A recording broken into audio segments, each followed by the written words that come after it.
Emisija Svjetlo riječi. Vjera, društvo, kultura. Svjetlo riječi. Emisiju uređuje i vodi Ivana Pekušić. Dragi slušatelji i gledatelji, pozdravljam vas na početku još jednog izdanja emisije Svjetlo riječi. U današnjoj emisiji govorit ćemo o blaženoj Katarini Kotromanić, bosanskoj kraljici koja je ostavila neizbrisiv trag u povijesti i tradiciji naše zemlje i čiji se spomendan slavi 25. listopada.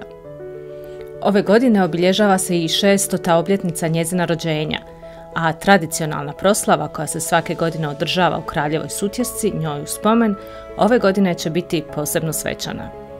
Zato ostanite s nama u nastavku emisije i poslušajte na koji način je kraljica Katarina vezana za Kraljevu Sutjesku i Bobovac i kako se u ovome kraju slave dani kraljice Katarine. Gost emisije. Gost naše današnje emisije je fra Bono Tomić, gvardijan Franjevačkog samostana Svetog Ivana Krstitelja u Kraljevoj Sutjesci.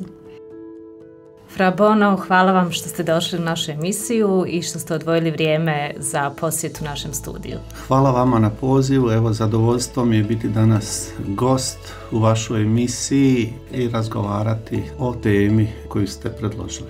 Za sami početak recite nam ukratko nešto o životu kraljice Katarine Kotromanić i na koji način je vezana za Kraljevu Sutjesku i Bobovac. Pa u povijesti Bosne i Hercegovine kao i pučkoj tradiciji kraljica Katarina sigurno ima povlašteno mjesto. A ta njezina omiljenost iznikla je iz njezinog osobnog života koji je bio jako dramatičan, zbivanjima vezanim za propast Bosanskog kraljevstva kao i za gubitak njezine malodobne djece. Katarina je rođena 1424. godine u Blagaju kod Mostara. Otac joj je bio herceg Stjepan Vukčić Kosača, a majka je bila Jelena Balšić. Prije nego se udala za bosanskog kralja Stjepana Tomaša, živjela je Katarina u sredini izložena snažnom utjecaju šizmatičke crkve bosanske. Pripadnik crkve bosanske bio je njezin otac, a sigurno je bila i pod utjecajem njezine pravoslavne bake koja je odgojila njezinu majku. Tražeći suprugu, kralj Stjepan Tomaš je po nagovoru svojih savjetnika izabrao Katarinu. U vrijeme udaje ona imala 22 godine. Prije braka Katarina se morala odreći bosanske vjere i crkve bosanske i prihvatiti rimokatoličku vjeru.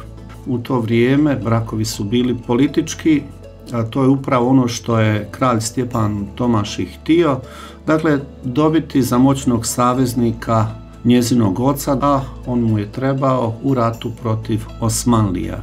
Došavši u Kraljevu Sutjesku, za njezin vjerski odgoj brinuli su se Franjevci koji su u to vrijeme bili u Kraljevoj Sutjesci. Katarina je rodila 2 djece, Sigismunda ili Žigmunda i Katarinu, a imala i pastorka Stjepana Tomaševića, vanbračnog sina njezinog muža i njegove prve žene Krstjanke Vojače. Kralj i kraljica stolovali su u Kraljevoj Sutjesci. Pod čudnim okolnostima Stjepan Tomaš umire 1461. godine i samim tim Katarina je prestala biti bosanska kraljica. Nasljednik njezinog muža, dakle sin iz prvog braka Stjepan Tomašević, ipak ju je zadržao na dvoru i dao joj titulu kraljice majke. I Katarina je nastavila živjeti na dvoru kraljice Mare, supruge kralja Stjepana Tomaševića. Sve se mijenja osvajanjem Bosne, dakle 1463. godine, kada se Katarina spasila bijegom u Dubrovnik, dok su joj djecu Turci zarobili i odveli sa sobom iz Bosne, tako da ih više nikada nije vidjela u životu. Ona dolazi u Rim, gdje je uživala papinsku zaštitu i u Rimu je boravila sve do smrti, dakle živjela je u tuđini, bez muža, bez djece, bez kraljevstva, bez svoje Bosne. i tamo je dostojanstveno podnosila sve nedaće života. Rimska i italijanska javnost gleda s poštovanjem na njezinu nezavidnu sudbinu. Imamo jedan primjer o njezinim tadašnjim javnim nastupima i njezinom kraljevskom držanju prilikom prijenosa kostiju svetog Bernardina Sienskog 1472. godine u gradu Aquili. Pored markantnog lika kraljice obučene u crno, posebno je pozornost privukla njezina pratnja. Možda je i ovaj primjer nadahnuo umjetnicu gospođu Marinović, koja je i napravila upravo takav kip koji se danas nalazi u našoj Franjevačkoj crkvi u Kraljevoj Sutjesci, lik kraljice Katarine koja je upravo obučena u crno prema opisu iz ovog događaja. Naravno, kao i svaka majka, najteže podnosila rastavljenost od svoje dvoje djece koja su u međuvremenu primila islam. Činila je sve što je mogla da se njezina djeca oslobode i slala je zamolbe, to je tražila pomoć u oslobađanju svoje djece, ali kako znamo, to je ostalo bez pravog odjeka. U svoj toj boli izgubila je zdravlje, obolila je teže, ne znamo točno od čega, i kao zakonita nasljednica Bosanskog kraljevstva odlučila je napraviti oporuku. I u toj oporuci najprije izrazila želju da se pokopa u crkvi Raceli u Rimu. 5 dana nakon toga umrla je 25. listopada 1478. godine i sahranjena je u Franjevačkoj crkvi Raceli. Grob joj je bio postavljen pred glavnim oltarom crkve. Kakav odnos je Katarina imala prema životu, ljudima ili svojoj zemlji Bosni? Ona je jedan od, moglo bi se reći, najljepših cvjetova u herbariju memorije bosansko-hercegovačkih Hrvata i katolika. Hrvatska pučka tradicija sjeća se kraljice Katarine koja je poučavala bosanske žene katolkinje u pletenju, u ručnom radu i u drugim vještinama u kućanstvu. Bila je i prava kraljica, ali je bila i društvena, socijalno orijentirana, sama je vezla misno ruho, od čega je ponešto i sačuvano. Dakle, predaje pamti kao osobu čvrstog karaktera i prožeta duhovnošću. Bosanski Franjevci, mi smo nekako tu i najpozvaniji, evo, da njegujemo sjećanje na kraljicu Katarinu i nekako smo je izdigli do simbola bosanske državnosti, prenijevši to i na naš hrvatski puk i na katolike. Znak tog dubljeg sjećanja jest i tradicija da žene iz Kraljeve Sutjeske kao simbol žalovanja za kraljicom i njezinom sudbinom sve do najnovijeg vremena nose i crne marame koje se zovu Katarinke. Duh kraljice Katarine, život i sve ono što ona je bila, živi u cijeloj Bosni. Ona je bosanska kraljica, a posebno taj duh osjeti se u Kraljevoj Sutjesci. Mi je se sjećamo i pamtimo kao domorotkinjom koja je čeznula za svojom domovinom i, kako predaja govori, da je uvijek bila željna pšenice sa Liješnice, ribe iz Bukovice i vode s Radakovice. Sve se to prijedjeli iz okolice kraljevskog grada Bobovca. A i naziv Franjevačkog svjetovnog reda Bosanskog bratstva kraljice Katarine, dakle upravo nju je uzelo za svoju zaštitnicu. Poznato je to da je Katarina bila Franjevačka trećoredica, te je kao takva živjela skromno, jednostavno i pomažući drugima. Što biste vi rekli, što svi možemo naučiti ako njen stav prema vjeri i životu uzmemo kao primjer? Njezin boravak u središtu katoličanstva u Rimu naravno da je djelovao i na njezin vjerski život. Teška sudbina silila ju je da razmišlja o smislu života. U Rimu je ona stupila u vezu sa franjevačkim samostanom Raceli. U to vrijeme taj samostan je bio bujno rasadište franjevačkog života. U tom samostanu ona je kao bosanska kraljica pristupila u bratstvo trećeg reda Svetog Franje. A u tom samostanu se također skupljalo i društvo Blažene djevice Marije, koje se između ostalog brinulo i za bolnicu Svetog Alberta u Rimu. Pomagala je tu bratovštinu, brinula se o bolnici i bila je prepoznatljiva u to doba kao ona koja je socijalno i karitativno orijentirana. A što se tiče ovoga franjevačkog dijela gdje mi častimo kao blaženicu i kao trećoredicu, ona se i u Rimu posvetila duhovnom životu. Primljena u treći red Svetoga Franje, a prvi spomen, kako mi to znademo, jest zabilježio fra Marijan iz Firence 1503. godine, koji je ovako zapisao da je ona mnogo godina živjela u Rimu prema trećem pravilu Svetog Franje i kako on piše da je nosila habitu javnosti. Možda je ovaj podatak nepoznat našim slušateljima, dakle nosila je habit Svetog Franje. A jedan humanist, Leonard Montagna, naziva je kraljicom Svetoga srca.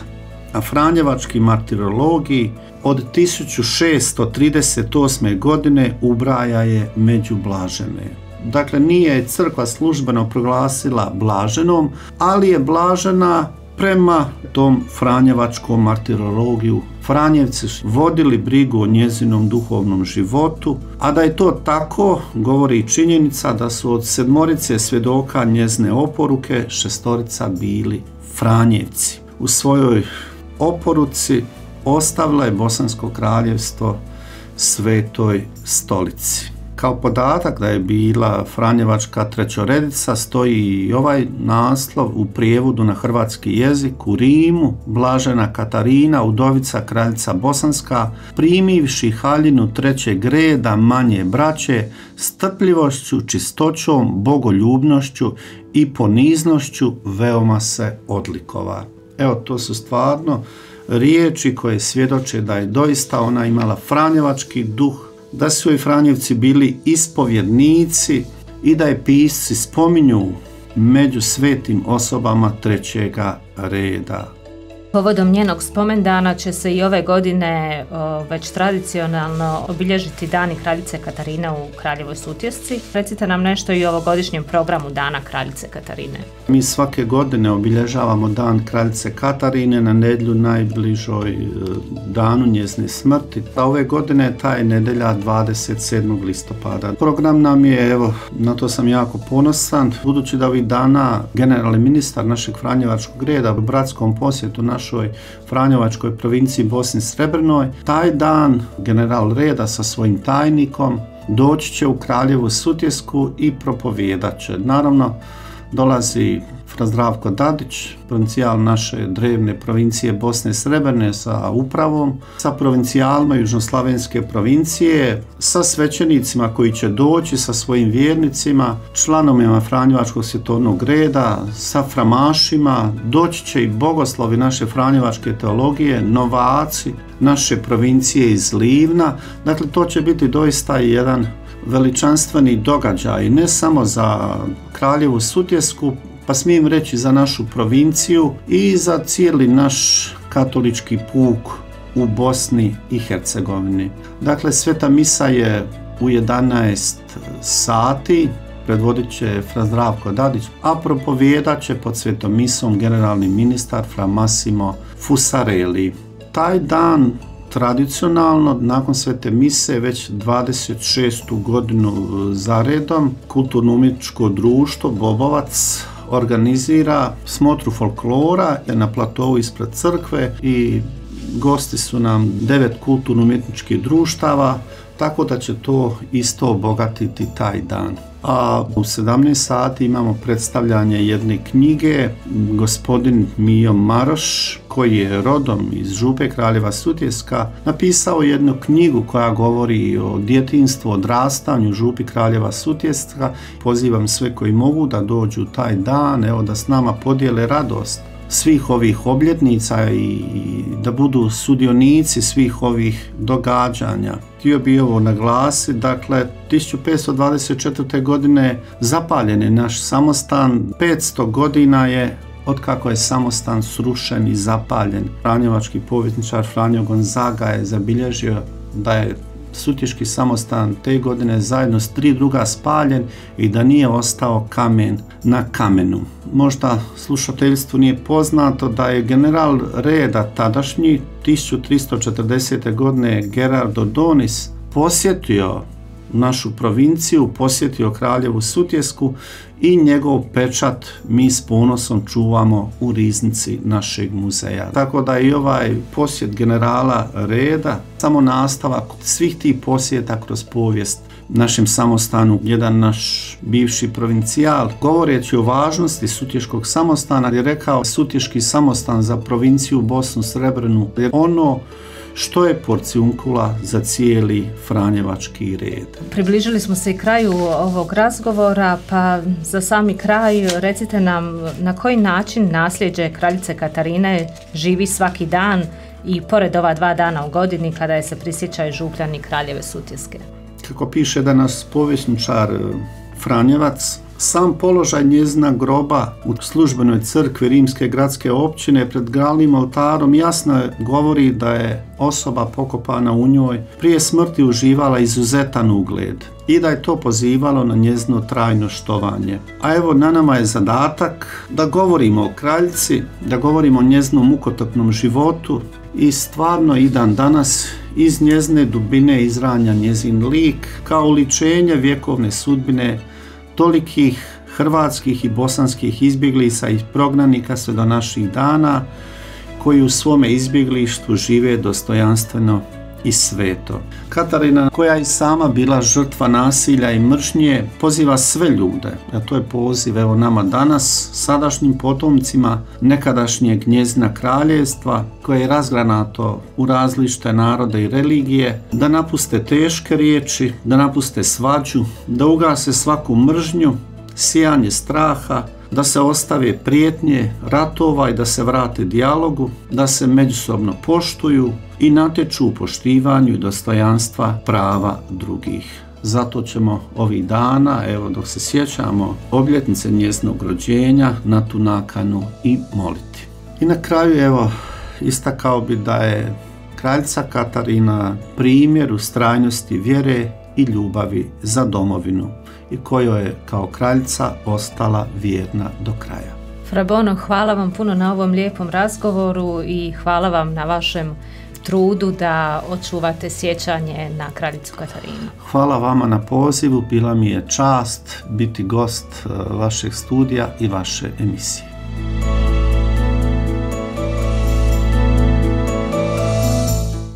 Dragi naši slušatelji, bio je ovo razgovor s Fra Bonom Tomićem, gvardijanom Franjevačkog samostana Svetog Ivana Krstitelja u Kraljevoj Sutjesci, koji nam je pomogao pojasniti i približiti vam život i lik kraljice Katarine.